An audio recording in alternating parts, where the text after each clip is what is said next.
धमकी भरे शब्दों में कहते हैं 20 करोड़ का ऑफर है, ले लो। अब इनको सब 25-25 करोड़ का ऑफर दे। अरे कोई बीजेपी वाला ऑफर नहीं दे रहा है, ये शराब माफियों से 25-25 करोड़ खा करके इनको आदत पड़ गई है। हमारे एमएलए को एक एमएलए को 20-20 करोड़ रुपए का ऑफर दिया जा रहा है कि 40 एमएलए तोड़ के सरकार गिराने का इनका टारगेट है। दिल्ली की सियासत इतनी जल्दी रंग बदल रही है, इतनी जल्दी तो गिरगिट भी रंग नहीं बदलता। बात तो शुरू हुई थी दिल्ली के ठेकों में घोटालों के आरोप से, और अब बात आप पहुंची विधायकों की खरीद फरोख्त पर। आम आदमी पार्टी का आरोप है उनके विधायकों को बीजेपी 20-20 करोड़ रुपए में खरीदना चाहती है। नरेंद्र मोदी जी किस तरह से अपनी जांच एजेंसियों का दुरुपयोग करके लोकतंत्र का गला घोटकर संविधान की मर्यादा को तार तार करके दिल्ली की सरकार को गिराने का काम कर रहे हैं। जो प्रयास उन्होंने दिल्ली के उप मुख्यमंत्री मनीष सिसोदिया के ऊपर किया, जो प्रयास सीबीआई का इस्तेमाल करके फर्जी मुकदमा लिख के मनीष सिसोदिया को तोड़ने का किया, वो प्रयास अब दिल्ली के विधायकों के ऊपर शुरू हो गया है। दिल्ली के विधायकों को तोड़ने की कोशिशें की जा रही हैं। दिल्ली के विधायकों को मोदी जी अपने जांच एजेंसियों की धमकी दिलवाकर, अपने लोगों को भेजकर, पैसे का ऑफर करके, धमका के, डरा के तोड़ने का और दिल्ली सरकार को गिराने का प्रयास कर रहे हैं। घोटालों पर जवाब देने के बजाय अब सरकार बचाने की कवायद चल रही है। आम आदमी पार्टी का दावा है कि दिल्ली में ऑपरेशन लोटस फेल हो चुका है।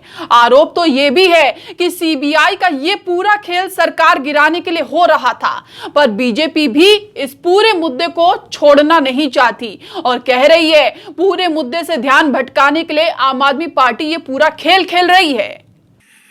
मैंने जैसा आपको कहा, कहीं ना कहीं इधर उधर की बातें और जिस प्रकार से एक भड़के हुए तरीके से ये आम आदमी पार्टी वाले आजकल प्रेस कॉन्फ्रेंस कर रहे हैं, मन में तो कहीं ना कहीं तिनका छुपा हुआ है, मन में एक गिल्ट कॉन्शियसनेस है।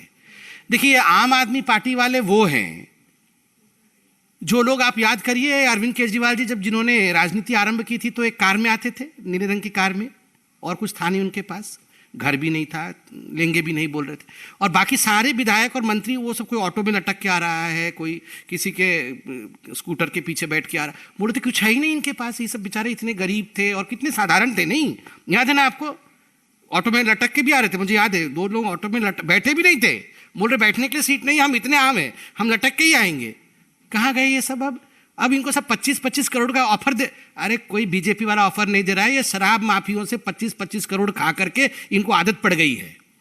पर अब ईमानदार पार्टी के नेताओं की ईमानदारी का पूरा मामला खत्म हो गया और आज सुबह 11 बजे विधायक दल की बैठक बुलाई गई। कहा जा रहा था कि आपके कई विधायकों से पार्टी का संपर्क नहीं हो पा रहा है और पार्टी को डर है कि कहीं भाजपा आप सरकार में तोड़फोड़ करने की कोशिश ना करे, इसलिए ये बैठक बुलाई गई है। लेकिन बैठक शुरू होने के कुछ देर बाद ही इस मसले पर तस्वीर साफ हो गई। मीटिंग शुरू होने के करीब 40 मिनट बाद बताया गया कि सभी विधायकों से संपर्क हो गया है। करा दिया।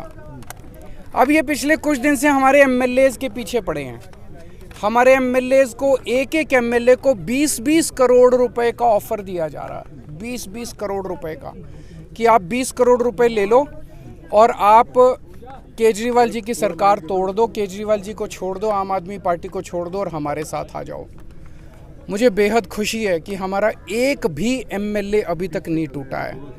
इनका टारगेट जो मुझे पता चला है कि 40 एमएलए इनके हैं, जो कि 40 एमएलए तोड़ के सरकार गिराने का इनका टारगेट है। पर मैं दिल्ली की जनता को कहना चाहता हूं कि आपने एक कट्टर ईमानदार पार्टी को वोट दिया है, कट्टर ईमानदार सरकार को वोट दिया है। मैं, मेरे एमएलए, मेरे मंत्री, हम कट जाएंगे देश के साथ दगा नहीं करेंगे, जनता के साथ हम दगा नहीं करेंगे। हफ्ता भर होने को आया है, मगर आबकारी नीति पर शुरू हुई ये लड़ाई कहां जाकर रुकेगी, ये देखना दिलचस्प होगा। आप इस मुद्दे पर क्या सोचते हैं, हमें कमेंट कर जरूर बताएं। देश और दुनिया की खबरों से अपडेट रहने के लिए आप हमारा YouTube चैनल जरूर सब्सक्राइब करें, साथ ही बेल आइकन भी जरूर दबाएं ताकि हर वीडियो आपके पास समय पर पहुंच जाए। नमस्कार।